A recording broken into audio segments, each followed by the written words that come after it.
உங்களுக்கு அமைதி உரித்தாக அன்பார்ந்தவர்களே, மரியன்னையின் ஓராண்டில் வீடியோ வழி விவிலி வாசிப்பு திட்டத்தின் 252ஆம் நாளுக்குள் நாம் நுழைந்து விட்டோம். அன்பார்ந்தவர்களே, இன்றைக்கி நம்ம எரேமியா புத்தகத்தில் 43ஆம் அதிகாரமும் 44ஆம் அதிகாரமும் வாசிப்போம். யூதித் புத்தகத்தில் 15ஆம் அதிகாரமும் 16ஆம் அதிகாரமும் வாசிப்போம். அன்பார்ந்தவர்களே, அதே போல் நீதிமொழிகளில் 17ஆம் அதிகாரத்தில் 17லேருந்து 20 வசனங்கள். அன்பார்ந்தவர்களே, நம்ம நேற்று என்ன பார்த்தோம்? எரேமியா சொல்கிறாரு, பாபிலோனியர்கள் உங்களுக்கு இரக்கம் காட்டுவாங்க, இங்கேருந்து போகாதீங்க, இங்கேருந்து ஆண்டவருடைய இந்த பஞ்சத்தை இங்கேயே நம்ம ஃபேஸ் பண்ணோம், இதை நம்ம சமாளிப்போம் அப்படின்றாங்க. ஆனால் அவங்க என்ன பண்ணுறாங்க? இல்லை எகிப்து எங்களுக்கு பாதுகாப்பாக தோணுது, அங்கே பஞ்சமும் இல்லை, நாங்கள் அங்கே போகிறோம், பக்கத்தில் தானே இருக்குது, நாங்கள் அப்போ இல்லை கடவுள் போகாதன்னு சொல்கிறாரு.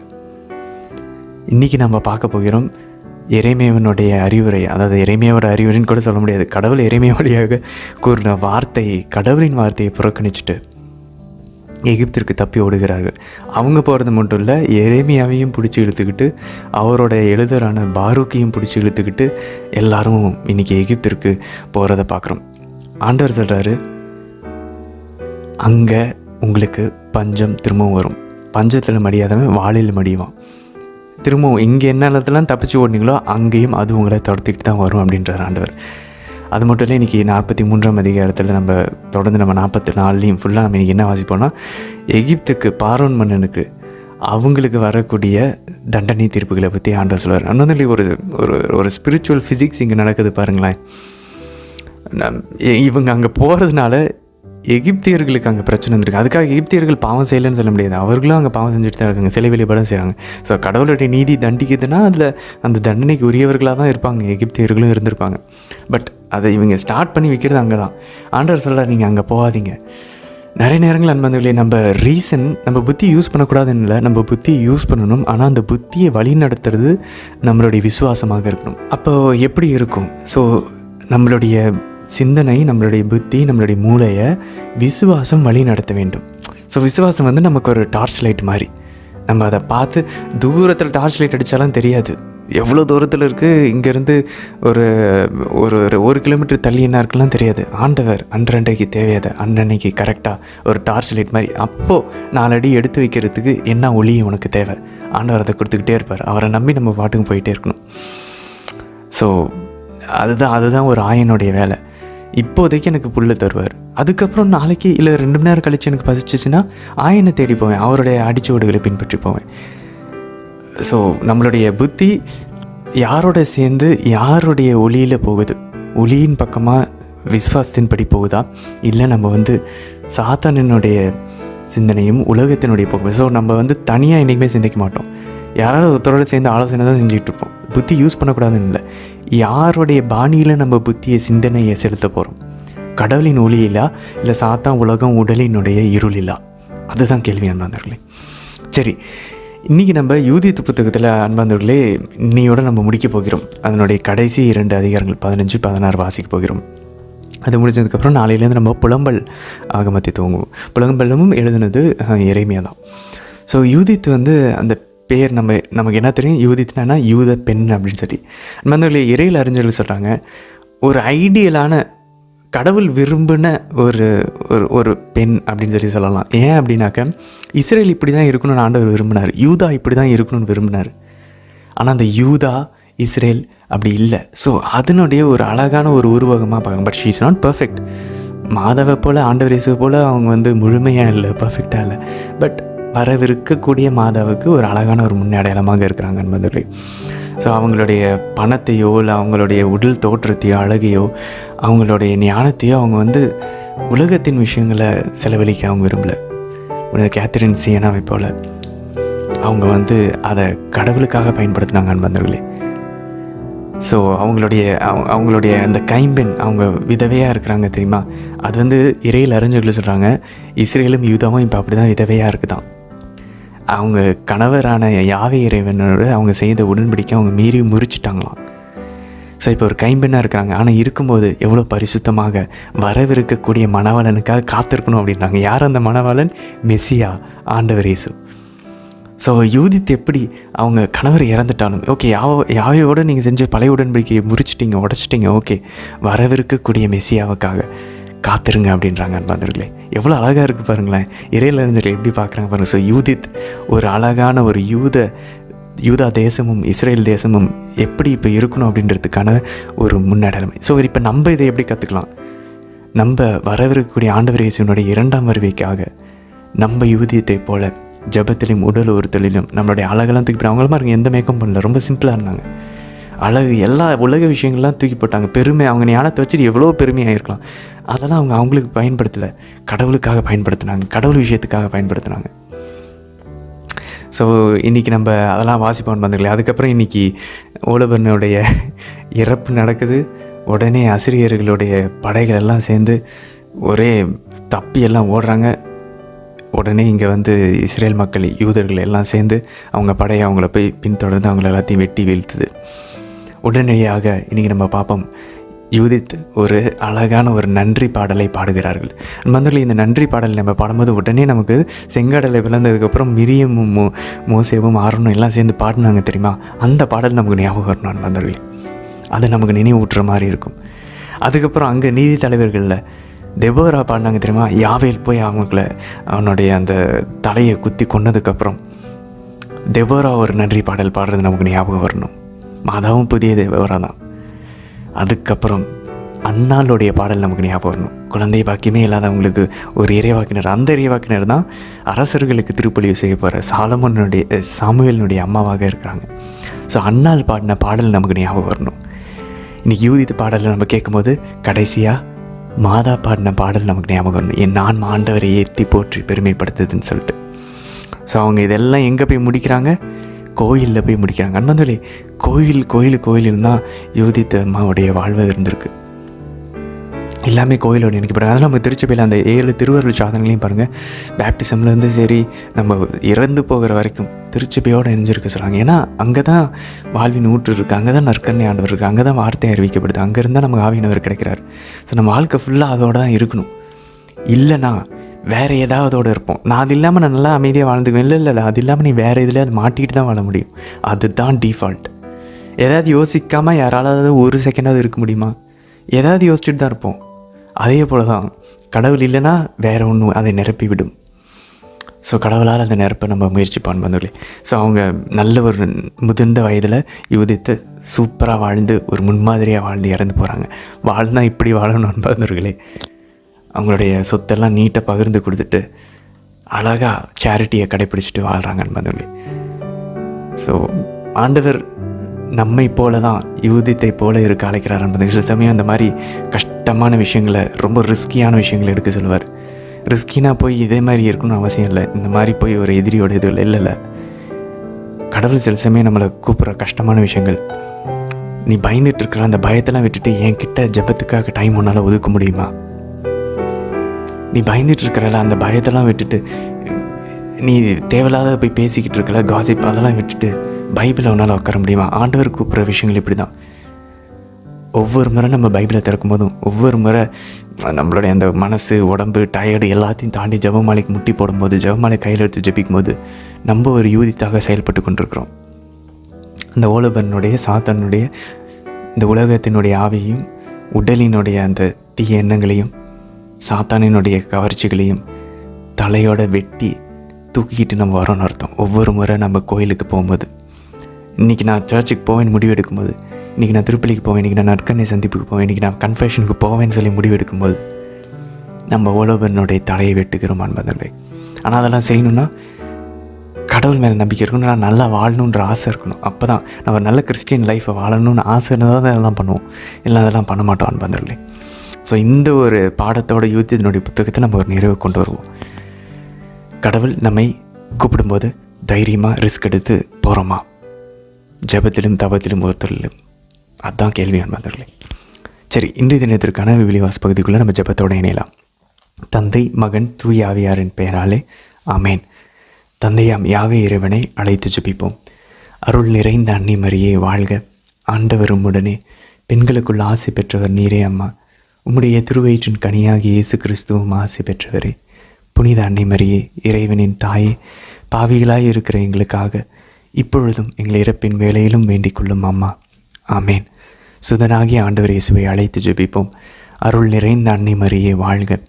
ஆண்டவரும் உடனே பெண்களுக்குள் ஆசி பெற்றவர் நீரே அம்மா. உம்முடைய திருவயிற்றின் கனியாகிய இயேசு கிறிஸ்துவும் ஆசி பெற்றவரே. புனித அன்னை மரியே, இறைவனின் தாயே, பாவிகளாயிருக்கிற எங்களுக்காக இப்பொழுதும் எங்கள் இறப்பின் வேளையிலும் வேண்டிக் கொள்ளும் அம்மா. ஆமேன்.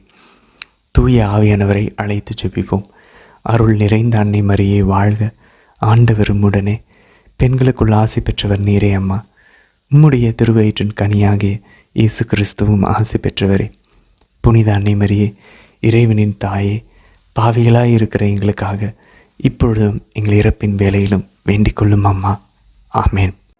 எரேமியா ஆகமம் அதிகாரம் 43.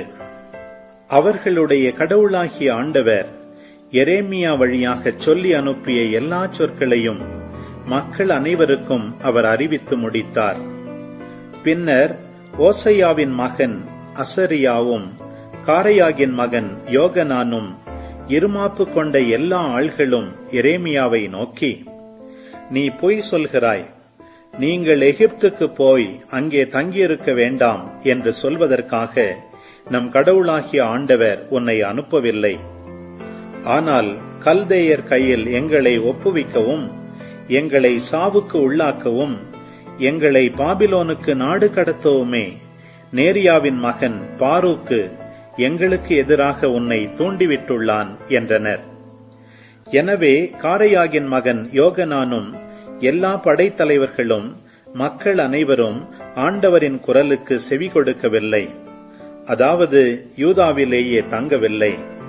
காரையாகின் மகன் யோகனானும் படைத்தலைவர்கள் அனைவரும் யூதா நாட்டில் வாழும் பொருட்டு தாங்கள் விரட்டி அடிக்கப்பட்டிருந்த அனைத்து நாடுகளினின்றும் திரும்பி வந்திருந்த யூதாவில் எஞ்சினோர் அனைவரையும், அதாவது ஆண் பெண் சிறுவர் அரசனின் புதல்வியர் ஆகியோரையும், சாப்பானின் பேரனும் அகீகாவின் மகனுமான கெதலியாவின் பொறுப்பில் மெய்காப்பாளரின் தலைவர் நெபுசரத்தான் விட்டு வைத்திருந்த எல்லாரையும், இறைவாக்கினர் எரேமியாவையும் நேரியாவின் மகன் பாரூக்கையும் கூட்டிக் கொண்டு எகிப்து நாட்டுக்கு போய் தகபனகேசை அடைந்தனர்.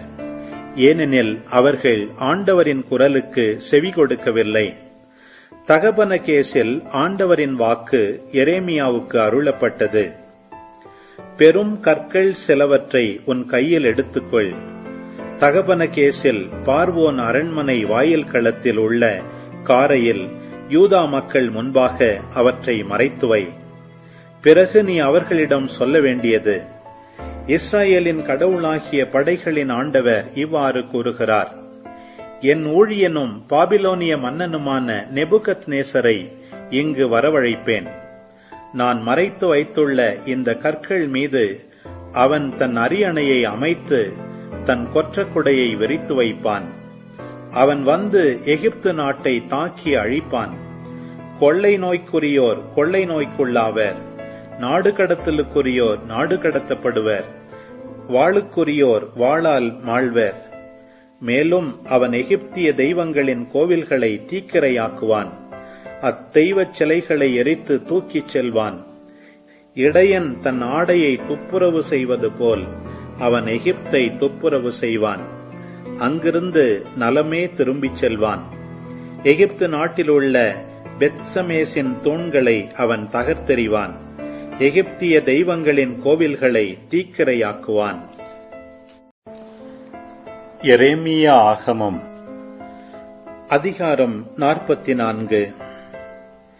எகிப்து நாட்டின் மிக்தோல், தகபனகேசு, தப்னீஸ், மெம்பிசு ஆகிய நகர்களிலும் பத்ரோசு நாட்டிலும் வாழ்ந்து வந்த யூதர் எல்லாரையும் குறித்து எரேமியாவுக்கு அருளப்பட்ட வாக்கு. இஸ்ராயேலின் கடவுளாகிய படைகளின் ஆண்டவர் இவ்வாறு கூறுகிறார், எருசலேம் மீதும் யூதாவின் எல்லா நகர்கள் மீதும் நான் வருவித்துள்ள தண்டனையை நீங்கள் பார்த்திருக்கிறீர்கள். இதோ இன்று அவை பாழடைந்து குடியிருப்பாரற்று கிடக்கின்றன. ஏனெனில் அவர்களோ நீங்களோ உங்கள் மூதாதையரோ அறிந்திராத வேற்று தெய்வங்களை அவர்கள் நாடிச் சென்று தூபம் காட்டி அவற்றை தொழுததன் மூலம் தீச்செயல் புரிந்து எனக்கு சினமூட்டினார்கள். இருப்பினும் நான் என் ஊழியரான இறைவாக்கினர் அனைவரையும் திரும்ப திரும்ப உங்களிடம் அனுப்பி வைத்து, நான் வெறுக்கின்ற இந்த அருவருப்பான செயலை செய்யாதீர்கள் என்று சொல்லச் செய்திருந்தேன். அவர்களோ அதை கேட்கவில்லை, காதில் வாங்கிக் கொள்ளவும் இல்லை. தங்கள் தீச்செயலை விட்டு திரும்பவில்லை. வேற்று தெய்வங்களுக்கு தூபம் காட்டுவதை நிறுத்தவும் இல்லை. எனவே என் சீற்றமும் சினமும் யூதாவின் நகர்கள் மேலும் எருசலேமின் தெருக்கள் மேலும் மூண்டெழுந்து அவற்றை தீக்கிரையாக்கின. என்று காண்பது போல் அவை பாழடைந்து ஆளரவமற்று போயின.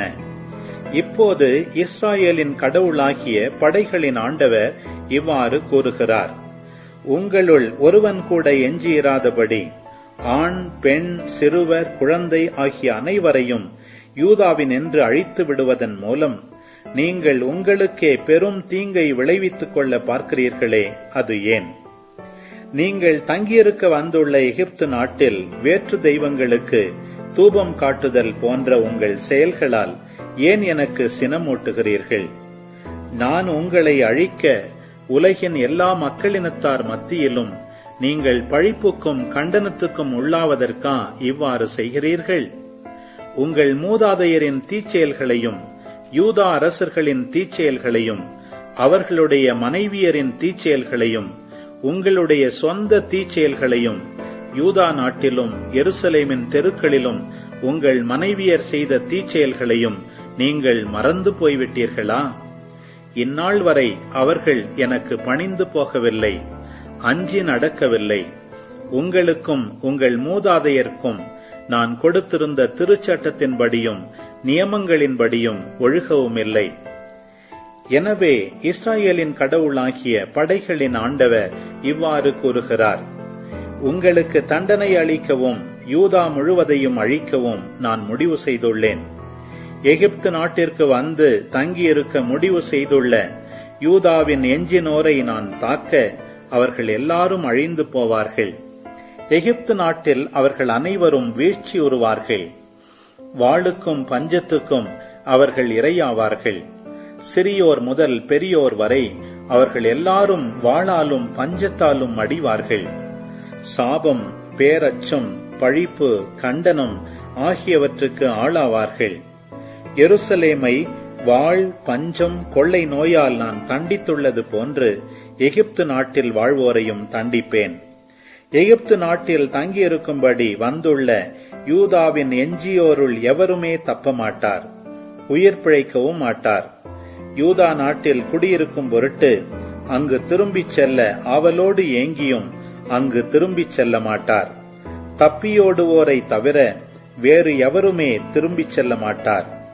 அப்பொழுது தங்கள் மனைவியர் வேற்று தெய்வங்களுக்கு தூபம் காட்டியதை அறிந்திருந்த எல்லா ஆண்களும், அங்கு கூட்டமாய் நின்று கொண்டிருந்த எல்லா பெண்களும், எகிப்து நாட்டிலும் பத்ரோசிலும் வாழ்ந்து வந்த மக்கள் அனைவரும் எரேமியாவுக்கு மறுமொழியாக கூறியது: ஆண்டவர் பெயரால் எங்களுக்கு நீர் அறிவித்துள்ள செய்தியை பொறுத்தமட்டில் நாங்கள் உமக்கு செவி கொடுக்க மாட்டோம். நாங்கள் செய்து கொண்ட எல்லா நேர்ச்சைகளையும் திண்ணமாய் நிறைவேற்றுவோம். நாங்களும் எங்கள் மூதாதையரும் அரசர்களும் தலைவர்களும் யூதாவின் நகர்களிலும் எருசலேமின் தெருக்களிலும் செய்துள்ளது போல நாங்கள் விண்ணக அரசிக்கு தூபம் காட்டுவோம், நீர்ம படையல்களை படைப்போம். ஏனெனில் அப்பொழுது எங்களுக்கு ஏராளமான உணவு இருந்தது. நாங்கள் வளமுடன் வாழ்ந்தோம், தீமை எதுவும் எங்களை அணுகியதில்லை. ஆனால் நாங்கள் விண்ணக அரசிக்கு தூபம் காட்டுவதையும் நீர்ம படையல்களை படைப்பதையும் நிறுத்திவிட்ட காலத்திலிருந்து எங்களுக்கு எல்லாமே குறைபாடாய் உள்ளது. வாளாலும் பஞ்சத்தாலும் நாங்கள் அழிந்து கொண்டிருக்கிறோம். அப்பொழுது பெண்கள் விண்ணக அரசிக்கு தூபம் காட்டி நீர்ம படையல்களை படைத்த பொழுது எங்கள் கணவர்களின் ஒப்புதல் இல்லாமலா நாங்கள் விண்ணக அரசியின் உருவம் தாங்கிய மாவடை சுட்டு நீர்ம படையல்கள் படைத்தோம் என்றார்கள்.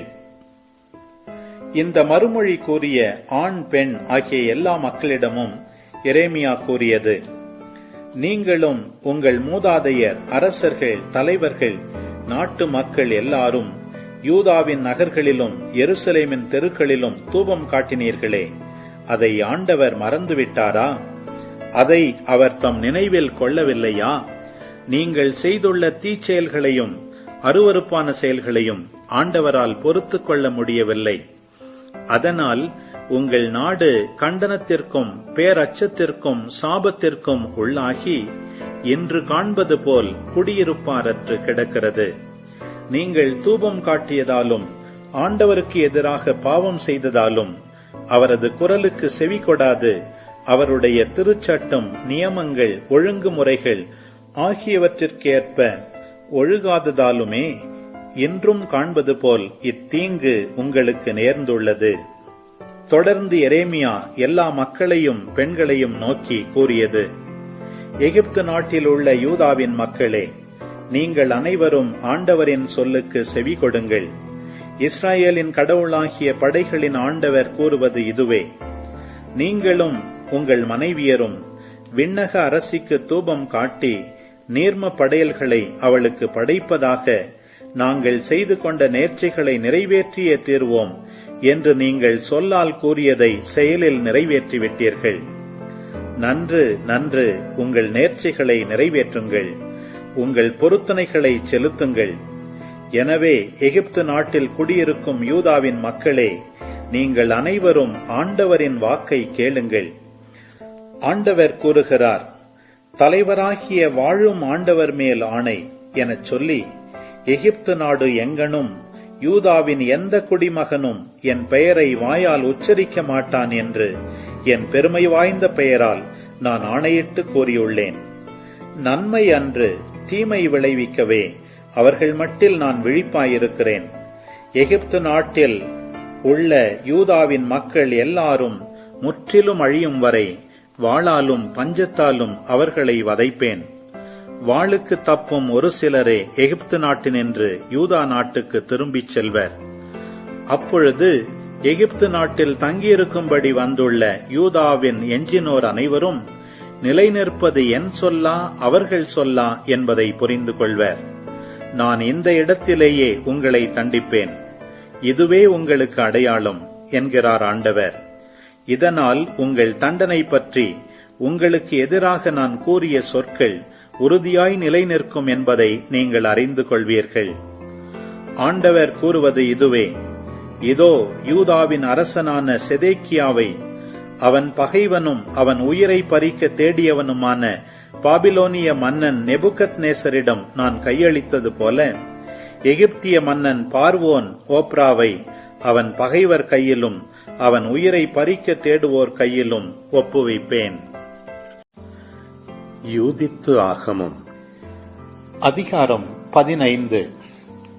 கூடாரங்களில் இருந்தவர்கள் நிகழ்ந்தது பற்றி கேள்விப்பட்டு திகைத்து போனார்கள்.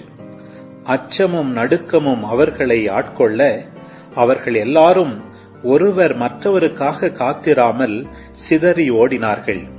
சமவெளியிலும் மலையிலும் இருந்த பாதைகளிலெல்லாம் தப்பியோடினார்கள். பெத்தோலியாவை சுற்றியிருந்த மலை பகுதியில் பாசறை அமைத்திருந்தவர்களும் வெருண்டோடினார்கள். இஸ்ராயேல் மக்களுள் படைவீரராயிருந்த அனைவரும் அவர்கள் மேல் பாய்ந்து தாக்கினர். பெத்தமஸ்தாயும் பேபாய், கோபா, கோலா ஆகிய நகரங்களுக்கும் இஸ்ராயேலின் எல்லா எல்லைகளுக்கும் ஊசியா ஆள் அனுப்பி நிகழ்ந்தவற்றை தெரியப்படுத்தினார். மேலும் அவர்கள் அனைவரும் தங்களுடைய பகைவர்கள் மேல் பாய்ந்து அழித்தொழிக்க தூண்டினார். இஸ்ராயேல் மக்கள் அனைவரும் இதை கேள்வியுற்று ஒன்று சேர்ந்து எதிரிகள் மீது பாய்ந்து கோபா வரையிலும் துரத்தி தாக்கினார்கள். அவ்வாறே எருசலே மக்களும் மலைநாட்டு மக்கள் அனைவரும் அவர்களோடு சேர்ந்து கொண்டார்கள். ஏனெனில் பகைவர்களது பாசறையில் நிகழ்ந்தவற்றை அவர்கள் அறிந்திருந்தார்கள்.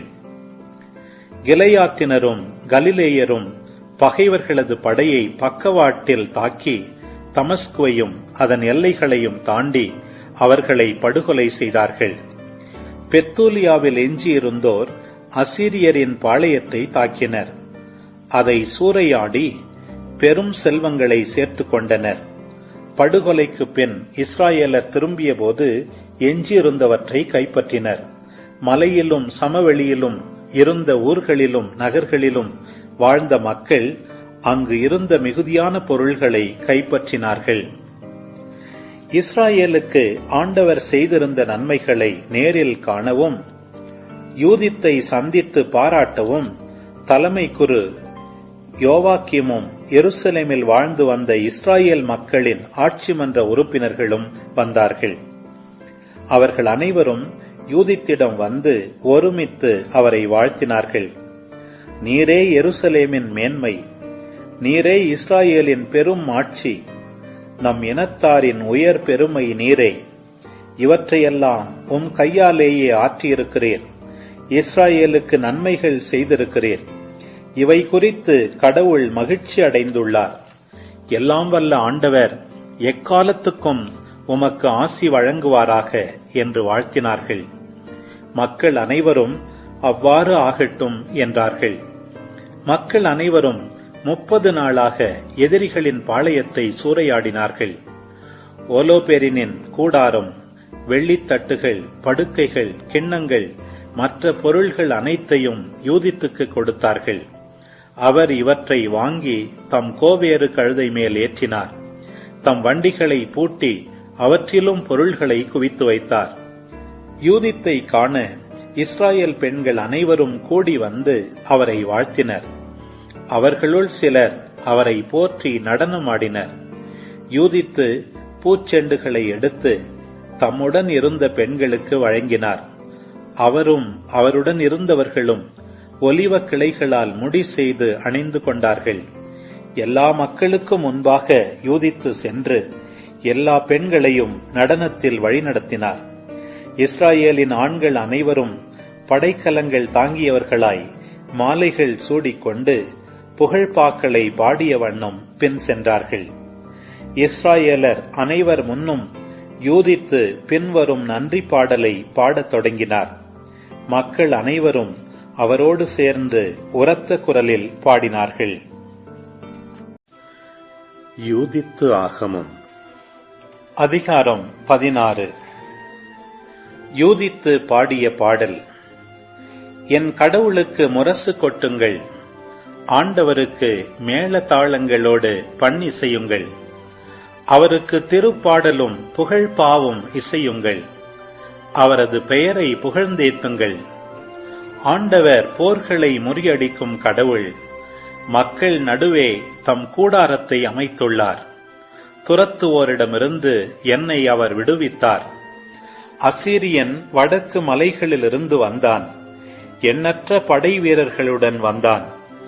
அவர்களது பெருந்திரள் ஓடைகளை தடுத்து நிறுத்தியது.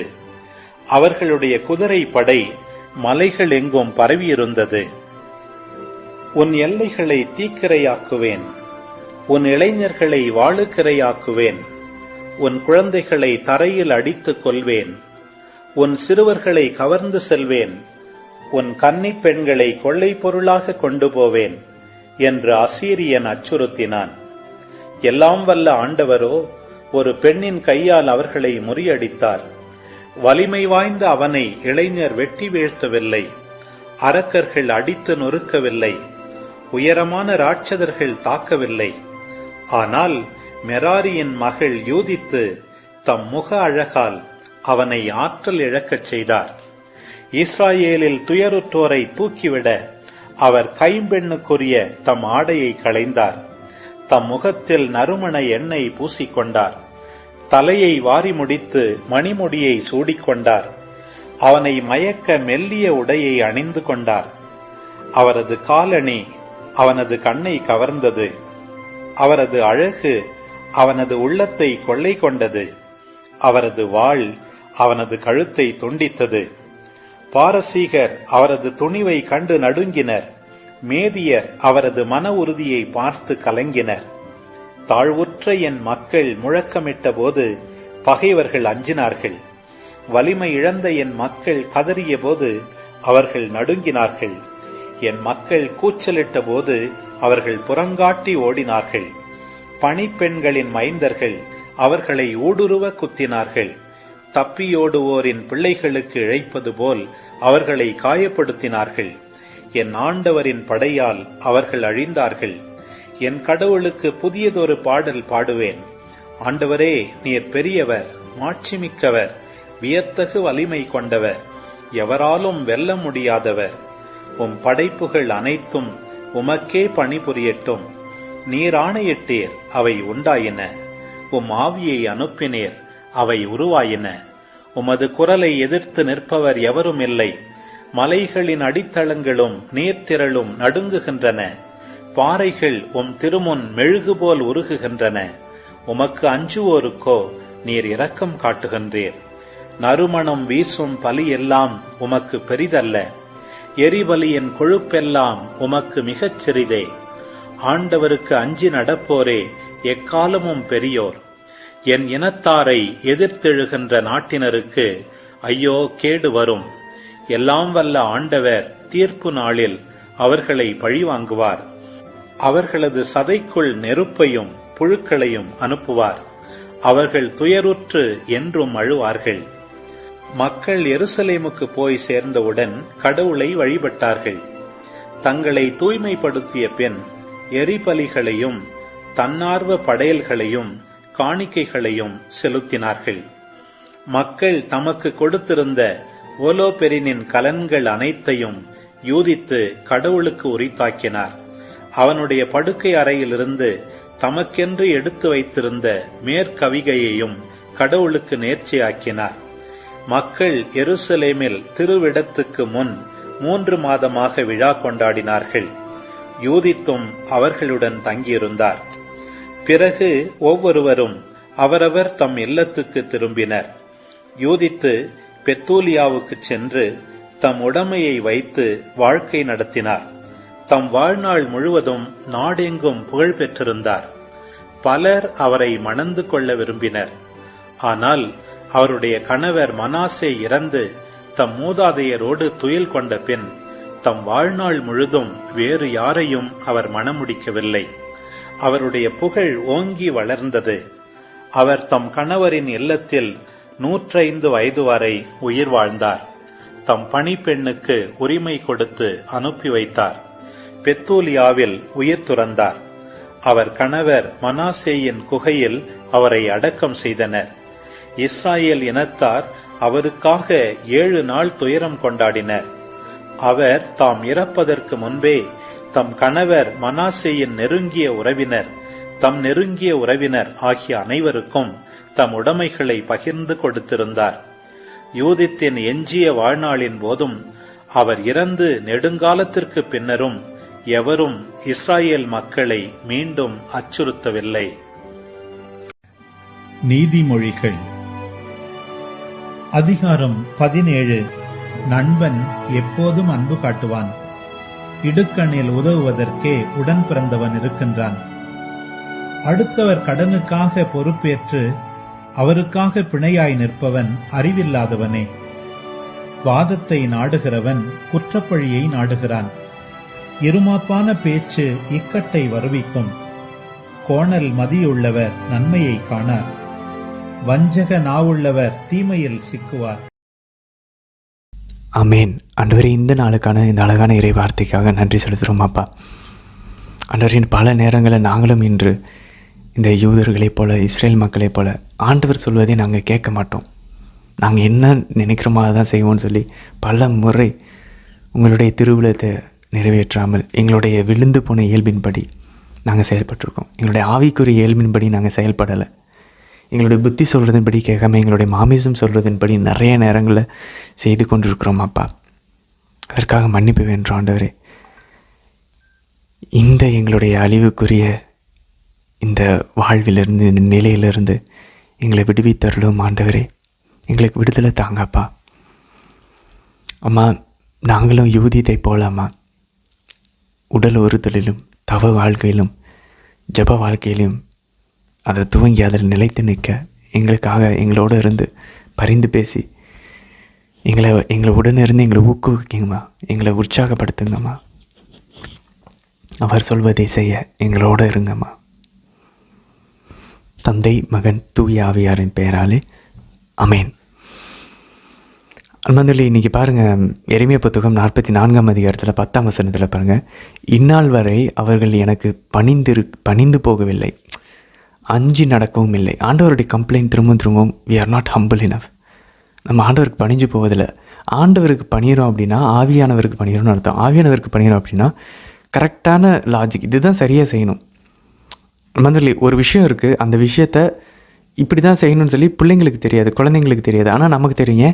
ஏன்னா நம்ம புத்தி கரெக்டாக நம்ம மாமிசத்தின்படி அந்த பிள்ளைங்க வந்து சில சமயம் அது அழகாக இருக்குது, அது இன்பம் தருதுன்னு சொல்லி அதுக்கு போவாங்க குழந்தைங்க. அதை வந்து அதுங்களுக்கு மாடரேட் பண்ண தெரியாது, டெம்பர் பண்ண தெரியாது.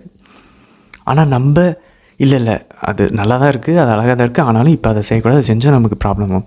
உதாரணத்துக்கு ஸ்வீட் சாப்பிடணும்னு வச்சுக்கோங்களேன். ஆசையாக இருக்குது, இன்பமாக தருது, ஸ்வீட்டை சாப்பிட்டுக்கிட்டே இருந்தால் த்ரோட் இன்ஃபெக்ஷன் வந்துடும், உடம்பு சரியில்லாமல் போயிடும், சளி பிடிக்கும், ஏதாச்சும் பிரச்சனை வந்துடும், பல்லு போயிடும், டெய்லி அதே சாப்பிட்டுட்டு இருந்தா. ஸோ நம்ம அதை வந்து கரெக்டாக ஒரு ஒழுங்கு கொண்டு வரோம். ஸோ இப்படி தான் கடவுளுடைய சிந்தனை இருக்குது.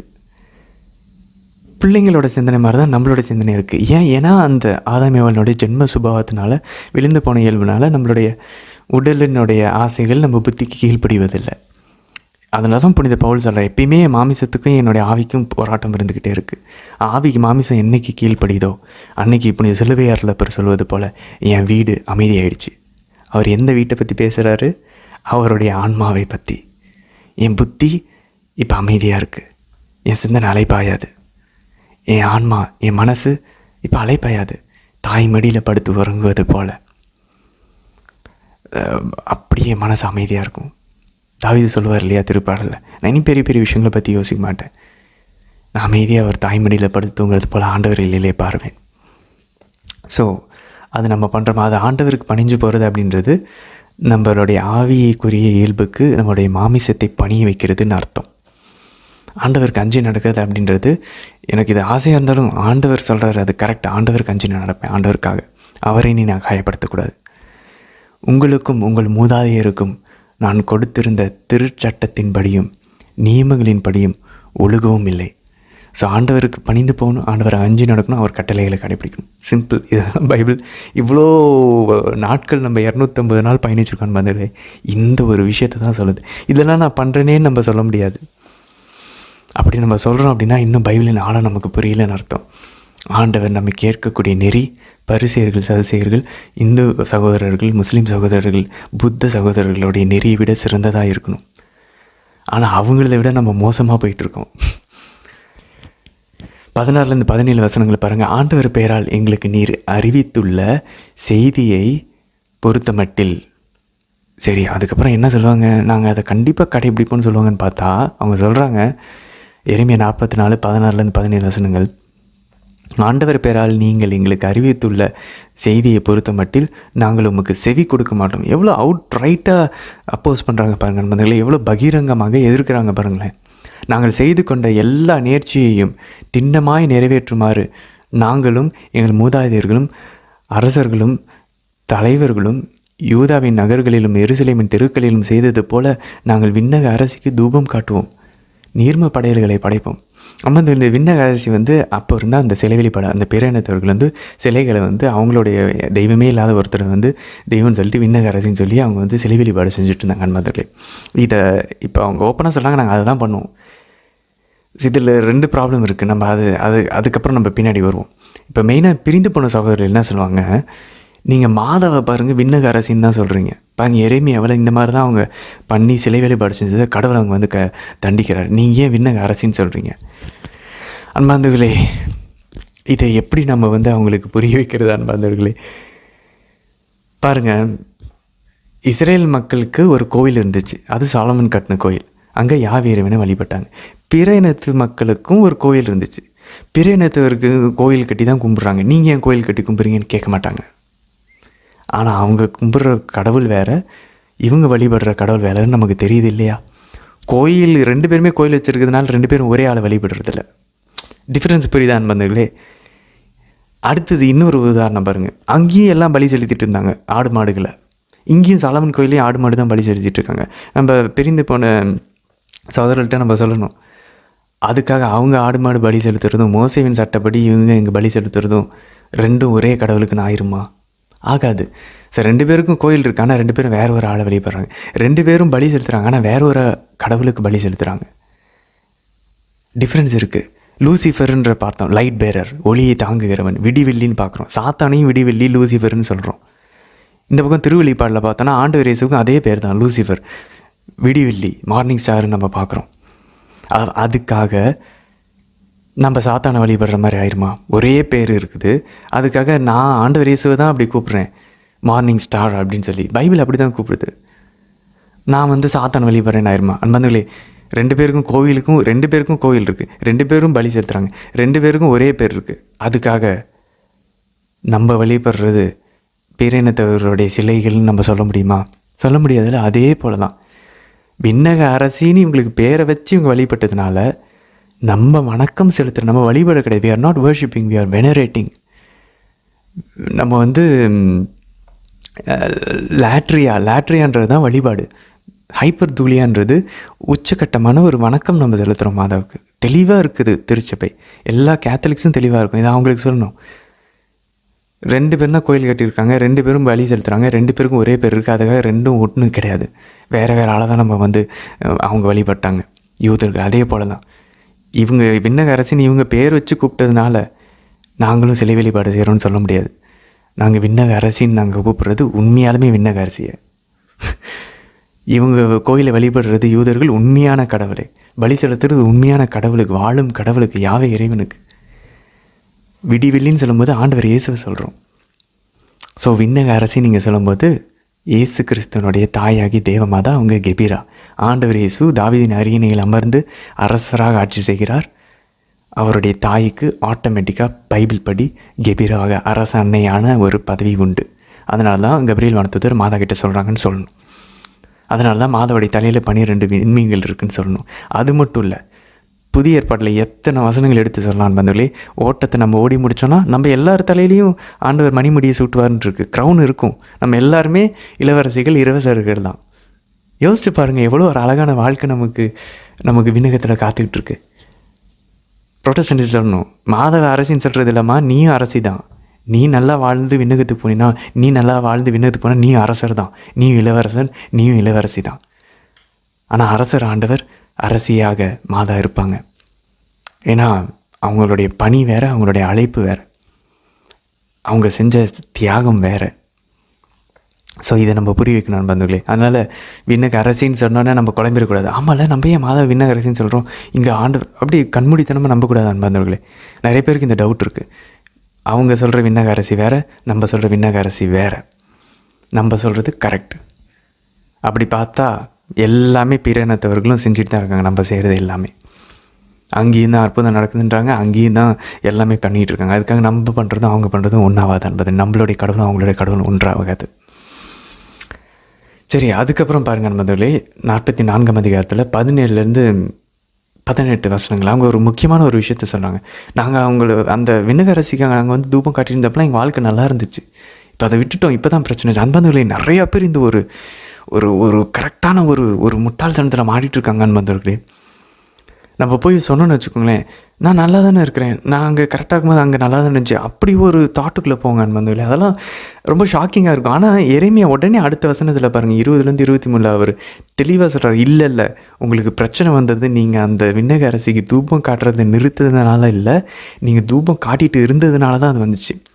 நீங்கள் தூபம் காட்டும்போது மேபி இமீடியட்டாக அது வராமல் போகலாம், ஆனால் அதனால நீங்கள் கடவுளுக்கு சின்ன முட்டி தான், அதனால தான் இந்த நாடு கடத்தல் வந்துச்சு, இந்த வறுமை வந்துச்சு, எல்லாமே வந்துச்சு. உங்களுக்கு நடக்கக்கூடிய எல்லா பிரச்சனையும் காரணம் நீங்கள் செஞ்ச பாவம் தெளிவாக சொல்கிறாரு.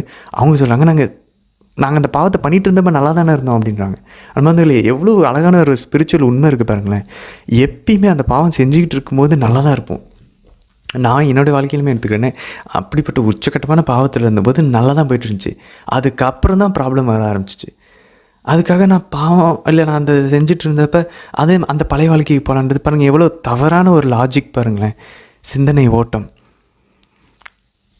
எப்படி சாத்தம் உள்ளே புந்து குழப்பறான் பாருங்களேன் அவங்கள. இதே போல் தான் நம்மளையும் ஆவிக்குரிய வாழ்க்கையில் குழப்பிக்கிட்டு இருக்கான். சரி, நம்ம ஜெபமாலை ஜெபிக்காம பாருங்கள், மாதாவுடைய காட்சியிலே ஃபாத்திமாவில் சிஸ்டர் லூசியா கிட்டே தான் குழப்பறான். மாதாவை பார்க்க ஆரம்பித்ததுக்கப்புறம் தான் நமக்கு பிரச்சனை வந்துச்சு. அப்போ ஒருவேளை இது பேயாக இருக்குமோ ஒரு டவுட்டை கொண்டு வரான். எவ்வளோ ஆனால் நமக்கு தெளிவாக தெரியுது அது மாதா தான் சொல்லி. அவங்க அந்த சின்ன பிள்ளையிலே அந்த டைம் தெரியல, நம்ம இப்போ இத்தனை வருஷம் கழிச்சு அது மாதாவோட காட்சி எல்லாம் நமக்கு தெரியுது. அந்த டைமில் குழப்பமாக தான் இருக்கும். ஸோ நம்மளுடைய வாழ்க்கையில் இந்த மாதிரி நிறையா சுச்சுவேஷன்ஸ் வரும்போது தெளிவாக இருக்கணும். பைபிளின் விளிம்பியங்கள் படி நம்ம நடக்கிறோமா, அதுதான் கரெக்ட். அப்படி இல்லாமல் அதனால வளமை வந்தாலும் செல்வம் வந்தாலும், நான் சண்டையெல்லாம் வச்சுட்டு இருக்கும்போது எனக்கு பணம் வந்துட்டு தான் இருந்துச்சு. இல்லை, அது வந்துக்கிட்டு இருக்குன்னா அதில் பிரச்சனையும் வந்துகிட்ருக்கும். சைடில் நம்ம நல்லா உட்காந்து பகுத்தறிஞ்சு பார்த்தோன்னா தெரியும், நடக்கிற விஷயங்களை யோசித்து கூர்ந்து கவனித்து பார்த்தோன்னா. ஸோ ஓய்வு நாளை கடைப்பிடிக்காமல் இருக்கிறதுனால ஒரு விஷயம் நல்லது நடந்துட்டு தான் இருக்குது அப்படின்னா, இல்லை அதுக்கப்புறம் தான் அது பிரச்சனை வரும். ஆனால் நமக்கு தெரியாது அதனால தான் வருதுன்னு சொல்லி. ஸோ நிறைய டீப்பான விஷயங்கள் இருக்கான்னு வந்தவர்களே தெளிவாக தெரியணும். ஆண்டவர் சொன்ன கட்டளையை அமைதியாக கடைப்பிடிக்கணும்.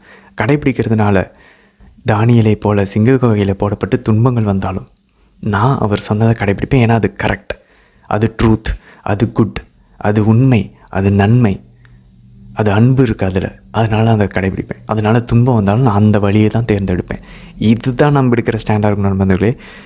நம்ம எனக்கு அதை செஞ்சுட்டுமே எனக்கு அற்புதம் நடந்துச்சு, எனக்கு நல்லது நடந்துச்சு, இல்லை அப்படி எடுக்கக்கூடாது. அதனால நம்ம மாட்டிக்குவோம். ஆண்டவர் பாருங்கள், நம்ம பைபிளை வாசித்தோம், ஒருவேளை நம்மளை சோதிக்கலாம், நம்ம அவங்கள பின்பற்றி போகிறோமா அப்படின்னு சொல்லி. அந்த போலி வழியில் நம்மளுடைய இன்பங்களுக்காக போகிறோமா, இல்லை உண்மைக்காக நிற்கிறோமா, துன்பமாக இருந்தாலும் சரி. சரி அன்பர்களே, அடுத்து யூதித்துக்குள்ளே போவோம். யூதித்தில் பாருங்கள் 15ஆம் அதிகாரம் 9ஆம் வசனத்தில், அவர்கள் அனைவரும் யூதித்திடம் ஒருமித்து அவரை வாழ்த்தினார்கள். திரும்ப வாழ்த்திட்டாங்க. நீர் எருசலேமின் மேன்மையும், நீர் இஸ்ரேலின் பெரும் மாட்சியும், நீ நம் இனத்தாரின் உயர் பெருமையும் நீரே. இஸ்ரேலுடைய மேன்மைன்றாங்க, எருசலேமினுடைய மாட்சின்றாங்க, இனத்தாரனுடைய பெருமைன்றாங்க. அன்பர்களே, இது என்ன சிலை வெளிப்பாடா என்ன? ஒரு பெண் உண்மையாலுமே ஆண்டவருக்காக வாழ்ந்தாங்கன்னா ஆண்டவரே சொல்கிறார், என் மாட்சியை உங்களுக்கு நான் பகிர்ந்து கொடுப்பேன்றார் ஆண்டவர் இயேசு. என்னோட சேர்ந்து நீங்கள் ஆட்சி செலுத்துவீங்க அப்படின்றார். உங்களுக்கு என்றென்றும் நிலைத்திருக்கக்கூடிய பேரை தருவேன்னு சொல்லி பழைய ஏற்பாடு நம்ம வாசிச்சோம், இசைக்கேல்லாம். ஸோ ஆண்டவர் அவருக்காக வாழ்ந்து தைரியமாக போராடி இறந்து போகிறவங்கள ஆண்டவர் மகிமைப்படுத்துகிறார், மாட்சிப்படுத்துகிறார். அப்படி தான் யூதித்தை மாட்சிப்படுத்துகிறாங்க, மக்கள் ஆசீர்வதிக்கிறாங்க. இது தப்பே கிடையாது. ஸோ நம்மளும் மாதாவை புகழ்வது, புனிதர்களை புகழ்வது தப்பு கிடையாது. ஏன்னா தே ஹவ் ஃபாட் த ஃபைட். அவங்க போராட்டத்தை போராடி வெற்றிகரமாக முடிச்சிருக்கிறாங்க. Let's celebrate them. அவங்களோட வாழ்க்கையை கொண்டாடுறது மட்டும் இல்லை, கொண்டாடுவது எதுக்கு, ஆழமாக நம்மளுடைய துன்பங்கள் வரும்போது அவங்கள மாதிரி நிற்கணுன்ற ஒரு உணர்வுக்காக. அப்படி இல்லாமல் சும்மா கொண்டாடிட்டு விட்டுட்டு இருந்தோன்னா அது சிலை வெளிப்பாடாயிரும். ஆனால் ப்ராப்ளம் என்னென்னா, இந்த வசனத்தெல்லாம் நம்ம பிரிந்து போன சகோதரர்கள்ட்ட சொல்ல முடியாது. ஏனால் யூதித்தின் புத்தகம் அவர்கள் கேனனிக்கலாக கருதலை, அதை அவங்க மறைநூலாக கருதவில்லை. அதுதான் பிரச்சனை. சரி, 16ஆம் அதிகாரம் 15ஆம் வசனம் பாருங்கள். உமக்கு அஞ்சுவோருக்கோ நீர் இரக்கம் காட்டுகிறீர். யூதித்தோடைய பாடலில் இதை பாடுறாங்க. மாதம் என்ன பாடுறாங்க? அவருக்கு அஞ்சு நடப்போருக்கு அவர் தலைமுறையாக இரக்கம் காட்டுகிறார். ரெண்டுக்கும் இருக்கிற தொடர்பு பாருங்கள் அன்பர்களே. அப்போ மாதா ஒரு வார்த்தையை சொல்கிறாங்கன்னா அது யூதித்தோட பாடலோட கனெக்ட் ஆகுது, மிரியமோட பாடலோட கனெக்ட் ஆகுது, தெபோராவோட பாடலோட தொடர்புவது. அதே சமயத்தில் அது அண்ணாளுடைய பாடலோட கனெக்ட் ஆகுது. எத்தனை கனெக்ஷன்ஸ் பாருங்கள் அன்பர்களே. மாதாவுடைய ஒரு வார்த்தையினுடைய அந்த அவ்வளோ டீப்பாக மாதம் மறைநூலில் ஃபுல்லாக ஊறி இருக்கிறாங்க. அப்போ நம்ம பைபிளில் எவ்வளோ ஊறணும் பாருங்களேன். அதனால தான் மாதம் நம்மளை பிடிச்சி இழுத்துட்டு வந்திருக்காங்க, தேர்ந்தெடுத்து நம்மளை மட்டும் பைபிளுக்குள்ளே போகிற சொல்லி, இன்னும் ஆழமாக போங்க, இன்னும் ஆழத்துக்கு போய் மீன் பிடிங்க அப்படின்னு சொல்லி. 20ஆம் வசனம் பாருங்கள். மக்கள் எருசலேமில் திருவிடத்திற்கு முன் 3 மாதமாக விழா கொண்டாடினார்கள். யூதித்தும் அவர்களுடன் தங்கியிருந்தார். அன்பர்களே, இன்னொரு கனெக்ஷன் பாருங்கள், எவ்வளோ ஷாக்கிங்காக இருக்குன்னு. இப்போது யார் ஆசீர்வதிக்கிறார்? இஸ்ரேல் மக்கள் ஆசீர்வதிக்கிறாங்க. அதுக்கப்புறம் ஊசியா மூப்பர்கள் ஆசீர்வதிக்கிறாங்க. அதுக்கப்புறம் பிறனத்தராகிய அக்கியோர் ஆசீர்வதிக்கிறாரு. எல்லாம் ஆசீர்வதிக்கிறாங்க. மக்கள், மூப்பர்கள், பிறனத்தவர்கள் எல்லாம் யூதித்த நீ கடவுளால் ஆசீர் பெற்றவர், பெண்களுக்குள் ஆசை பெற்றவர், கூடாரத்தில் வரும் பெண்கள் எல்லாரை விட நீங்கள் ஆசீர் பெற்றவர். இப்போ புனித எலிசபெத் அம்மாள் லூக்கா நற்செய்தியில் 1ஆம் அதிகாரத்தில் மாதாவை தூய ஆவியானவரினால் தூண்டப்பட்டு ஆசீர்வதிக்கும் போது எலிசபெத் அம்மாள் யாரை குறிக்கிறாங்க அப்படின்னா, இந்த எருசலேம், இந்த தேர்ந்தெடுக்கப்பட்ட மக்கள், இந்த மூப்பர்கள், தலைவர்கள், இந்த பிறனத்தவர்கள் எல்லாருடைய ஒரு எம்பாடிமெண்ட், ஒரு அடையாளமாக புனித எலிசபெத் அம்மாளிலிருந்து மாதாவை வாழ்த்துகிறார்கள். ஏன்னா யூதித்து செய்ததை விட்ட பல மடங்கு கிட்ட நெருங்க முடியாத அளவுக்கு மாதா பெரிய விஷயங்களை கடவுள் அவர் வழியாக செய்கிறாங்க, மாதா வழியாக. மாதா அதுக்கு ஒத்துழைக்கிறாங்க, அந்த கிரேஸுக்கு. அப்போ பாருங்கள் அன்பர்களே, எத்தனை நாள் அந்த மக்களோட யூதித்து தங்கினாங்க? யூதித் 16ஆம் அதிகாரம் 20ஆம் வசனம் சொல்லுது, 3 மாதங்கள் ஆண்டவருடைய திருவிடத்திற்கு முன் 3 மாதங்கள் விழா கொண்டாடினார்கள். யூதித்தும் அவர்களோடு தங்கினார். மாதா இங்கே அதே எலிசபெத் அம்மாளோட, இந்த எல்லாத்தினுடைய அடையாளமாக இருக்கிற எலிசபெத் அம்மாளோட மாதா 3 மாதங்கள் தங்கி இருந்துட்டு தம் வீடு திரும்பினார். எவ்வளவு கார்லேஷன்ஸ் பாருங்கள். அங்கே உடன்படிக்கை பேழை எத்தனை நாள் தங்குனுச்சு? உசியாவின் வீட்டில் 3 நாட்கள், 3 மாதங்கள். பாருங்கள் நண்பர்களே, எவ்வளவு தொடர்புகள் இருக்குது பாருங்களேன். மாதா தான் புதிய உடன்படிக்கையின் பேழை. இதெல்லாம் ஏதோ எதார்ச்சியில் ஏதோ சும்மா 3 மாதம் இல்லையா அன்பர்களே. பைபிள் ஏன் அதை பதிவு செய்து, ஏன் லூக்கா நற்செய்தியாளர் அதை பதிவு செய்கிறார்? அது ஒரு டீட்டெயிலாக என்ன, எத்தனை மாதம் தங்கியிருந்தாங்கன்றது நற்செய்தியில் தேவையா? ஏன் ஆண்டவர் அதை கொடுக்குறாரு? மாதாவை நமக்கு சுட்டி காட்டுகிறார். ஏன் டைரெக்டாக சொல்ல மாட்டாரா? டைரெக்டாக சொல்ல மாட்டோம். ஏன்னா நம்ம ஒருவேளை மாதாவை நம்ம கடவுளாக வணங்கி விடலாம், மாதாவை சிலை வழிபாடு செஞ்சிடலாம். இல்லை, மாதாவும் தாழ்ச்சியாக இருக்க தான் விரும்புகிறாங்க. ஆனால் அவங்களுக்கு உரிய மரியாதையும் மகிமையும் ஆண்டவர் மறைவாக வைத்து அழகாக மாதாவை மகிமைப்படுத்திட்டு தான் இருக்கார். ஸோ இந்த விஷயங்கள்லாம் நமக்கு புரியணும் நண்பர்களே. எவ்வளோ தொடர்பு இருக்குது பாருங்கள். 24ஆம் வசனம் பாருங்கள். அவர் தம் இறப்பதற்கு முன்பே தம் கணவர் மனாசேயினுடைய நெருங்கிய உறவினர்கள் ஆகிய அனைவருக்கும் தம் உடைமைகளை பகிர்ந்து கொடுத்திருந்தார். ஸோ எல்லாத்தையும் அவங்களே வச்சுக்கல, எல்லாத்தையும் கொடுத்துட்டு அழகாக இறந்து போகிறார்கள் பாவர்ட்டியில். தொடர்ந்து பயணிப்போம் நண்பர்களே. மாதா தான் புதிய யூதித்தாக இருக்கிறாங்க. அதே போல் நிறைய புனிதர்கள் இருந்திருக்காங்க. புனித கேத்ரின் ஆஃப் சியனா ஒரு உதாரணம். அது மாதிரி பல பெண்கள் இருந்திருக்காங்க. நம்ம எல்லாருமே, ஆண்கள் பெண்கள் எல்லாருமே அவங்கள போல் ஒரு ஜெபத்திலும் தவத்திலும் அந்த தைரியமாக ரிஸ்க் எடுத்து ஆண்டவர் மேல் நம்பிக்கை வச்சு போகிறதிலும், வாழ்நாள் முழுதும் ஒரு தவ வாழ்வு வாழ்ந்ததிலும், உடல் உறுத்தல் செய்ததிலும் நமக்கு ஒரு முன்மாதிரியாக இருக்காங்க. அப்படி இருந்தால் ஆண்டவர் அவங்கள எடுத்து பயன்படுத்துகிறார். அப்போ நம்ம அப்படி இருக்க மாட்டேங்கிறோம். அதனால தான் இந்த உலகத்தில் நம்ம ஒரு கருவியாக கடவுளுக்கு இருக்க மாட்டேங்கிறோம். அவ்வளோதான் மெசேஜ். மாதா அப்படி இருந்தாங்க, அப்போஸ்தலர்கள் அப்படி இருந்தாங்க, புனிதர்கள் அப்படி இருந்தாங்க, ஆண்டவர் எடுத்து பயன்படுத்தினார். இப்போவும் நிறைய பேர் அப்படி இருக்கிறாங்க, ஆண்டவர் பயன்படுத்திகிட்டு இருக்காரு. ஸோ நம்மையும் ஆண்டவர் யூதித்தை போல் அனுப்ப ட்ரை பண்ணுறாரு, நம்மை மாற்ற ட்ரை பண்ணுறாரு. உள்வாங்குவோம், ஆசைப்படுவோம். உடனடியாக பண்ணணும்னு அவசியம் இல்லை. ஆண்டவர்கிட்ட ஆசைப்பட்டு கேட்போம், அவ்வளோதான். ஆண்டவர் ஒரு நாள் நம்மளை அதுக்கு தயார்படுத்தி அதுக்கான பலத்தை கொடுத்து அவங்கள மாறி ஜெபிக்கும் தவம் இருக்கிறதுக்கு நமக்கு ஆண்டவர் அருளை கொடுப்பார். பட் கேட்கணும், ஆசைப்படணும், அதுதான் நம்ம செய்ய வேண்டியது. சரி நண்பர்களே, தொடர்ந்து பயணிப்போம். நாளை தினத்திற்கான வீடியோவில் சந்திக்கலாம். ஆமேன்.